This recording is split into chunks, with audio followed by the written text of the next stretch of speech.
Com certeza, os jovens têm opinião e eles também têm dúvidas.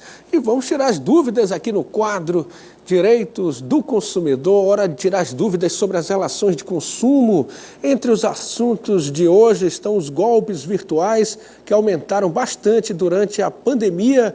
Eu converso agora com o advogado Ulisses Martins para responder as perguntas dos nossos telespectadores. Doutor Ulisses, seja bem-vindo, então.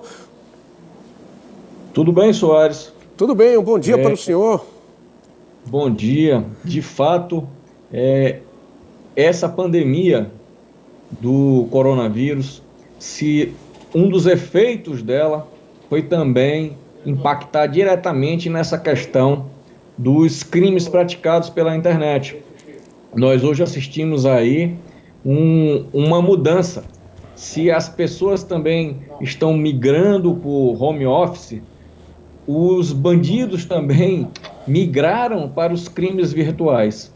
Veja, Soares, que em 2019 já se falava em um valor de 1,9 bilhão de dólares desviado através desses golpes praticados pela internet. É algo como 20 mil reais por minuto subtraído de cidadãos através desse tipo de golpe. Com a pandemia do coronavírus, o que aconteceu? Muitas pessoas migraram e passaram a utilizar intensamente essas ferramentas tecnológicas com as quais elas não estavam muito habituadas. E os criminosos também migraram e se aproveitaram dessa oportunidade para criar novos golpes. Veja que quase 60% dos golpes que são praticados agora, eles utilizam a palavra Covid-19 como forma de atrair a atenção dos consumidores e fazer com que os consumidores cliquem em links maliciosos, que forneçam seus dados para supostamente fazer o cadastro em benefícios oferecidos pelo governo federal. E o pior, às vezes, em sites com aparência de verdadeiros, onde os usuários são levados a crer que estão interagindo com um órgão do governo, estão interagindo com um banco público, estão interagindo com uma farmácia, com uma loja de varejo eletrônico.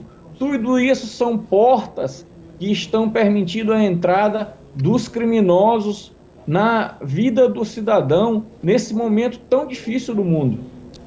Exatamente. E quais são as garantias que o consumidor ele tem para se proteger? Veja, Soares, essas questões, elas não são de resposta simples. Por quê? Porque existem muitos tipos de golpes hoje praticados. Nós temos hoje situações em que os usuários não têm participação, ou seja, o problema é todo ocasionado pela conduta do fornecedor de serviços. Nesses casos, ao fornecedor de serviços, é atribuída a responsabilidade. No entanto, nós temos outros casos onde é o usuário ludibriado na sua boa-fé.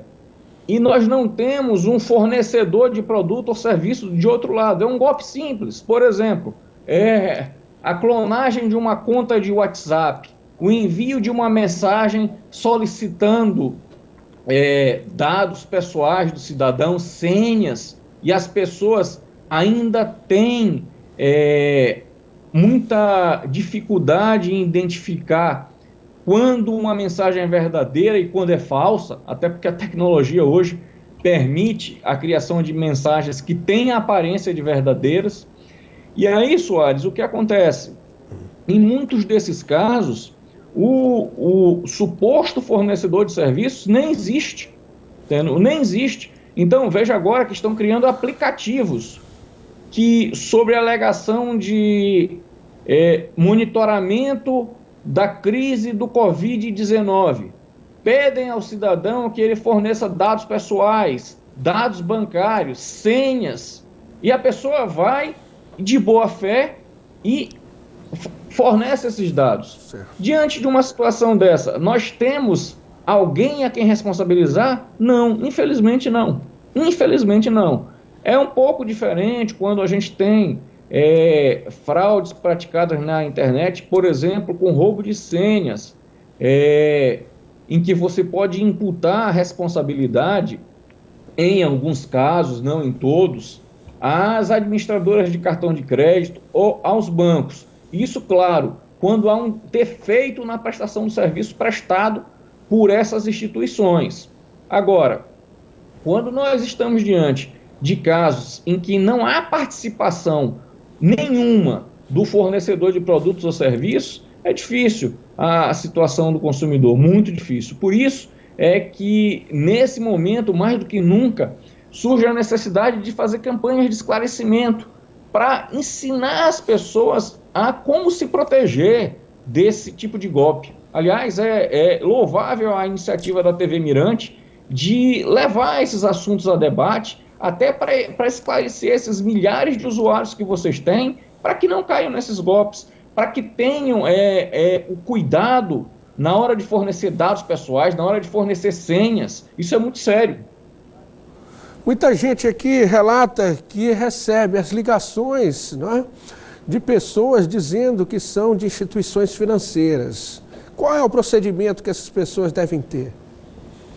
Esse aí, agora tem um dos golpes, é a checagem de dados. O sujeito faz uma ligação e ele pergunta se o consumidor, se ele fez uma determinada compra num site.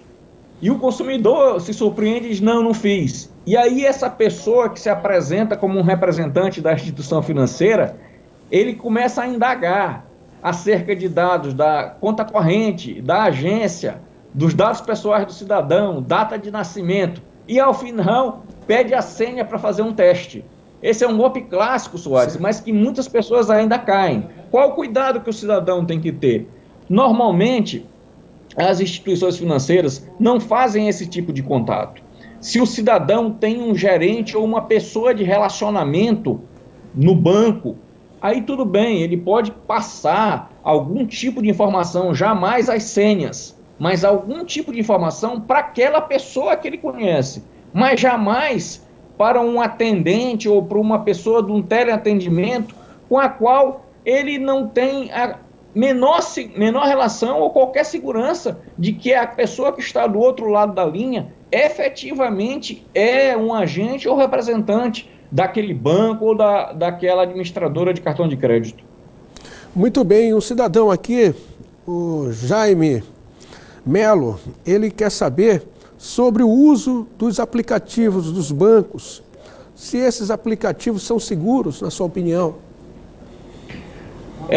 A maior parte dos aplicativos fornecidos pelos bancos, eles contêm um grau elevado de segurança. Até porque boa parte deles hoje já trabalha com a validação das operações através de reconhecimento facial, de digital, e o próprio uso de senhas, normalmente, nos aplicativos atuais, ele já tem um nível de segurança mais rebuscado. Então, não há mais tanto perigo. Eu digo até, Soares, que hoje é mais seguro se fazer uma transação bancária pelo celular, através de reconhecimento facial ou digital, do que num caixa eletrônico no meio da rua. Eu, pessoalmente, me sinto muito mais tranquilo em ter uma transação validada por esses meios do que, por exemplo, pela assinatura de uma folha de cheque. A gente só tem, então, a agradecer pelos esclarecimentos, o senhor participando do quadro Direitos do Consumidor aqui no Bom Dia Mirante. Muito obrigado. Obrigado, Soares. Olha, na próxima terça-feira tem mais o quadro Direitos do Consumidor aqui no Bom Dia Mirante. Envie a sua pergunta para o nosso WhatsApp. Anote o número 991016032, lembrando que o código de área é o 98.